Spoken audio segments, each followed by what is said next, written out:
আজকাল সোশ্যাল মিডিয়ায় নিজের ভিডিও ভাইরাল করার জন্য মানুষ যেভাবে ভিডিও করছে তাতে প্রাণের কোনো মায়া করছে না। যেরকম খুশি তারা ভিডিও করে যাচ্ছে, তাতে প্রাণ যায় যাক, ভিডিও করা চাই, প্রচুর লাইক পেতে হবে, প্রচুর ভিউজ পেতে হবে, প্রচুর সাবস্ক্রাইবার পেতে হবে। এই নেশাতে এখন অনেক অনেক মানুষই বুঁদ হয়ে যাচ্ছে। যুব সমাজ তো এই নেশাতে মেতে উঠেছে। আর এভাবেই মধ্যপ্রদেশের গুনা জেলার একজন ব্যক্তি ভিডিও করার জন্য গলায় কিং কোবরাকে নিয়ে ঘুরে বেড়াচ্ছিলেন, আর সেই কিং কোবরার এক ছোবলেই তার মৃত্যু হলো।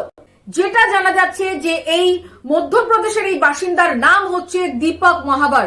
তিনি জেপি কলেজের অস্থায়ী কর্মী। তার দুই পুত্র সন্তানকে তিনি সকাল বেলায় স্কুলে ছাড়তে গেছিলেন, আর সেই সময় তিনি ব্যাগে এই কিং কোবরাকে নিয়ে যায়। আর এই কিং কোবরাকে নিয়ে হঠাৎ করে তিনি তার গলায় পেঁচিয়ে নেয়।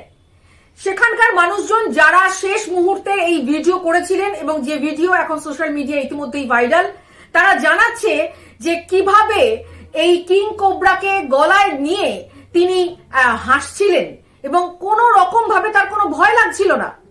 যেহেতু এটা শ্রাবণ মাস, অনেকেই বলছেন যে তিনি শিবের ভক্ত হিসেবে নিজেকে পরিচয় দিতে চাইছিলেন এবং শিব ভক্ত হিসেবে তিনি শিবের যে গলায় যে সাপ থাকে সেই কিং কোবরাকে নিজের গলায় ঝুলিয়ে নিয়ে তিনি শিব সাজতে গেছিলেন।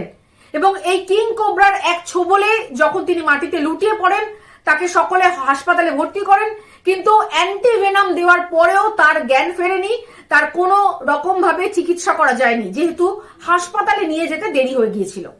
এবং তার যে এই দুই সন্তান রয়েছে, দুই পুত্র সন্তান রয়েছে, একজনের 12 বছর বয়স, একজনের 14 বছর বয়স।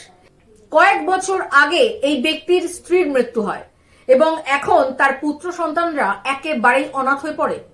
তবে এলাকাবাসীরা যেটা জানিয়েছেন যে এই দীপক মাহাবার তিনি সাপ উদ্ধার করতেন, বহু সাপকে তিনি সাপের প্রাণ বাঁচিয়েছেন, উদ্ধার করেছেন এবং তিনি বিষাক্ত সাপ ধরতে একেবারে ওস্তাদ ছিলেন। তবে তার এই বিষধর সাপ নিয়ে গলায় পেঁচিয়ে রাখা এবং তিনি এটা জানতেন যে এই কিং কোবরার কতটা বিষ থাকতে পারে, যে একটা ছোবল মারলেই তার প্রাণ চলে যেতে পারে, তা সত্ত্বেও তিনি এভাবে এই সাপ নিয়ে ঘুরছিলেন, যার মর্মান্তিক এই পরিণতি হলো।